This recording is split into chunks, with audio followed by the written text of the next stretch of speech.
السلام عليكم ورحمة الله وبركاته.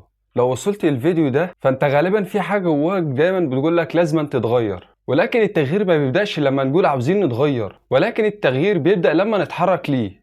وعلشان كده هشارك معاك 5 حاجات في الفيديو ده لو طبقتهم بالظبط زي ما انا هقول لك ان شاء الله هيغيروا فيك حاجات كتير. يلا بينا نشوف ايه ال5 حاجات اللي هنبدأ بيهم النهاردة.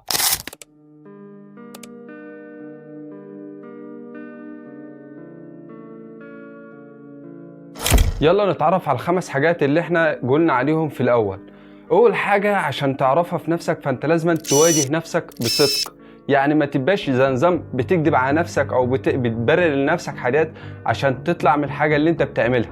ومش هينفع تتغير وانت دايما بتكذب على نفسك ومش عارف انت بتكذب على نفسك ليه. ودايما اعرف ايه اللي موقفك وايه اللي مأخرك في اللي انت ماشي فيه او في الطريق اللي انت عاوز توصل له. ودايما خد ورقة وقلم معاك وشوف ايه ال3 حاجات اللي بيسببوك او بيعملوا لك سبب انك تعطل عن نفسك المشوار اللي انت رايح تتجه له. ولكن تاني حاجة لازم تعرفها النهاردة وهي مهمة جدا، تنظيم الوقت. لازم تنظم وقتك بالطريقة الصح، ولكن مفيش نجاح مع الفوضى. وابدأ يا اخي بروتين بسيط، حتى لو هتصحى كل يوم بدري، بدل ما انت ما كنت بتصحى الساعة 10 11 اصحى الساعة 6 8 5.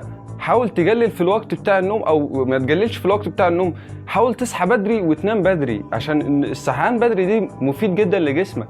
وحاول على قد ما تقدر تاكل اكل صحي، مش لازم تحول الاكل اللي عندك اللي انت بتاكله لو هو اكل مش صحي 100%، حاول تغير فيه لو كل يوم 1%، بعد فترة هتلاقي نفسك اكلك كله اتغير. وزي ما عرفتك من بدري شويه نام عدد ساعات كفايه، يعني مش لازم تنام. اصلا في ناس بتنام بال 14 ساعه وبال 16 ساعه، ليه؟ الجسم اخره بالكتير جوه 8 ساعات، من 6 ل 8 ساعات ده مظبوط لجسمك. ما ينفعش تنام بال 16 ساعه ولا 14 ساعه، دي بيأثر على جسمك بعدين وبيحصل لك خمول.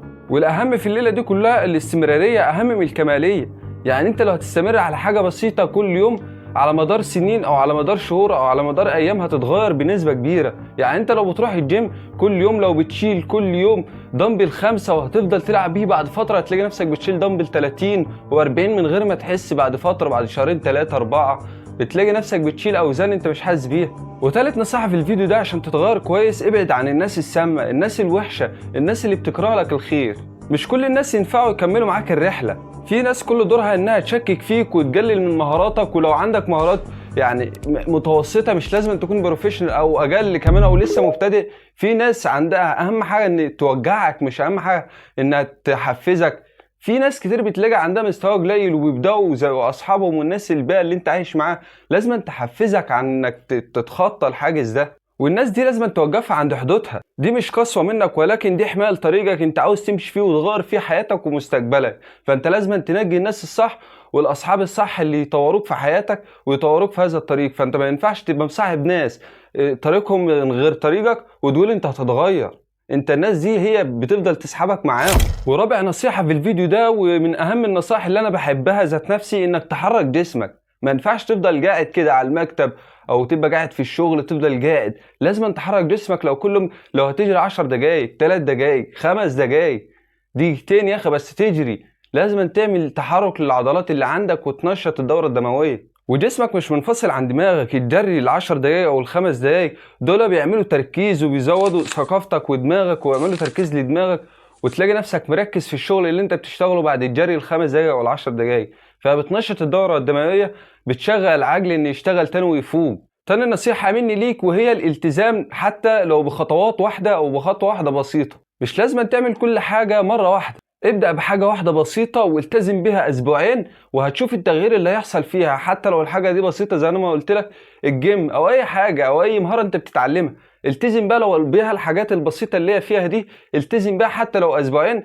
التزم كل يوم اتعلم حاجة بسيطة فيها، هتلاقي نفسك بعد اسبوعين انت بقيت حاجة بروفيشنال فيها، سواء بقى التعليم ده كان مهارة او تمرينات او جيم او اي حاجة. المهم في الليلة دي انك تستمر، مش المهم انك تبدأ بايه، المهم انك تبدأ فعلا، تقوم تبدأ دلوقتي او تشوف انت عاوز تعمله وتعمله دلوقتي. مش لازم تبدأ بايه، شوف الحاجات اللي في حياتك عاوز تغيرها وقوم غيرها دلوقتي، وابدأ صغير وخليك ثابت على النظام اللي انت ماشي عليه. ودي اول خطوة في قوة التغيير اللي هتعمل تغيير في حياتك كبير. واكتب في التعليقات وخلينا نشوف مين اللي هيبدأ معانا الرحلة الجاية، وهنبدأ فيها خطوة بخطوة من الجيم وتغيير النفس والتطور الذاتي وكل حاجة هنشوفها ان شاء الله في القناة دي. وما تنساش تشترك في القناة وتفعل زر الجرس عشان اللي جاي اقوى ان شاء الله.